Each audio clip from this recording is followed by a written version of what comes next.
Hey everyone, my name's Mulin and today I'd like to show you some basic strategies and gameplay tips for Prospector. But before I do that, I want to add a quick disclaimer.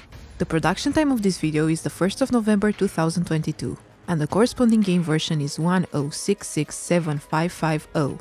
This video is for reference only and there may be character adjustments in the future. Now, we can begin. First and foremost, let's start with understanding his role and abilities in the game. The Prospector is classified as having both a contain and assist role. His primary role, Contain, indicates that his strong suit is containing the hunter by using his magnets to stun the hunter away from him or stun the hunter into various seen objects on the map to prolong his containment time.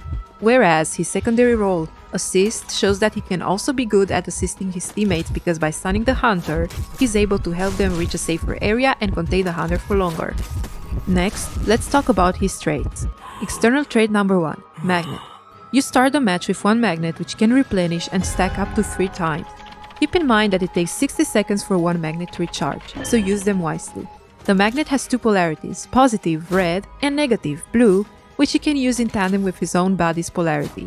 Therefore, his body acts like a magnet itself. You can switch between the polarities by tapping or clicking this button. For example, when your body's polarity is positive, then the magnet you throw will also be positive, and therefore you will be repelled away from the hunter. But if you throw a positive magnet and switch your body's polarity to negative, then the hunter will be attracted towards you and vice versa.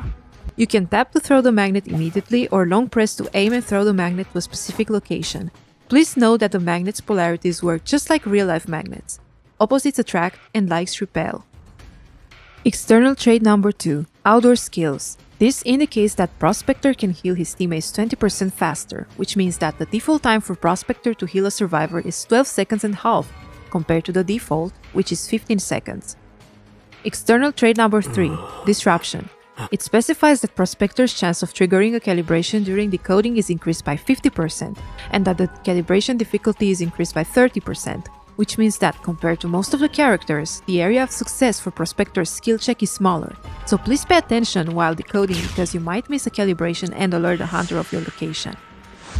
External trait number 4, Attraction. His last external trait indicates that if a cipher machine or locker is within Prospector's vicinity, then his movement speed will be increased by 50% for 2 seconds. This external trait can be triggered once every 80 seconds, so pay attention to the top of the screen to see if the cooldown has refreshed. This trait can come in handy when you need an extra speed boost as you're being pursued by the hunter. Now, let's see what persona schemes are fit for Prospector. The Prospector is a versatile character since he can use his magnets in various ways, so there are 2 persona schemes I recommend depending on the role you want to focus on and the team composition in your match. Recommended Talent 1, Borrow Time plus Broken Windows plus Exit Path plus Survivor's Instinct plus Doctor, for Contain and Assist. The Prospector relies on his magnets to delay the hunters pursuing, so equipping the final talent Broken Windows will give you an advantage when using the speed boost to transition to a better area, especially if you run out of magnets. You may also use the speed boosts to get closer to a teammate to help them contain the hunter for longer. Also, taking the Doctor trait will maximize Prospector's healing speed when healing other survivors, especially survivors like Enchantress or Perfumer who have a healing debuff. Also, because of Prospector's external trait Disruption, I recommend taking Survivor's Instinct to be able to decode faster in case the survivor on your team was eliminated. This persona scheme is recommended for small maps like Arms Factory and Red Church, with teams that have at least one survivor who equipped the Tide Turner talent. As for the other persona scheme, recommended Talent 2, Borrow Time plus Tide Turner plus Knee Jerk Reflex plus Exit Path plus Distress, for Rescue and Assist. If your team lacks a rescuer, you can bring the talent of Tide Turner to serve as a second rescuer in the team.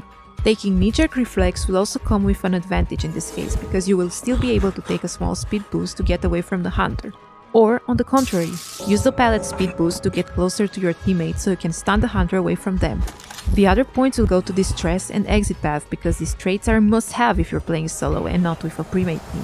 If you happen to be in a voice call with people and everyone can coordinate what to do, then you may remove the point from Distress and allocate it to Knee Jerk Reflex to maximize the effect of the trait. This persona scheme is recommended for all maps, small and large, with teams that have only one rescuer or no rescuers. In addition to this, I will also attach pictures of a few good character combos for Prospector, so pause the video if needed. Moving on to actually playing Prospector in a match. When you're containing the hunter. In the case of throwing a magnet down immediately, it's crucial to look behind. In some cases, if the hunter is close to you and the magnet doesn't activate in time, you can accidentally reset the hunter's attack recovery animation and they'll be able to incapacitate you in a short time. But if you have trouble looking behind, you may also check the radar on the left side of the screen to see how close the hunter is to you. Make sure there is a good distance between you and that red dot. But if you're a bit more courageous and want to try aiming it, then I recommend aiming the magnet a little bit in front of the hunter and not exactly on the hunter, so it can attach to them in time. Another necessary thing is to learn the maps and check what objects you can stun the hunter into. When you're trying to rescue, if you want to rescue a survivor from the balloons, then make sure you have at least 2 magnets. 1 magnet is not enough because the stun won't be long enough for the survivor to get away safely. 2 magnets should be enough as long as you're body blocking the survivor. But 3 is preferable because then you won't have to take a hit and they can run away safely.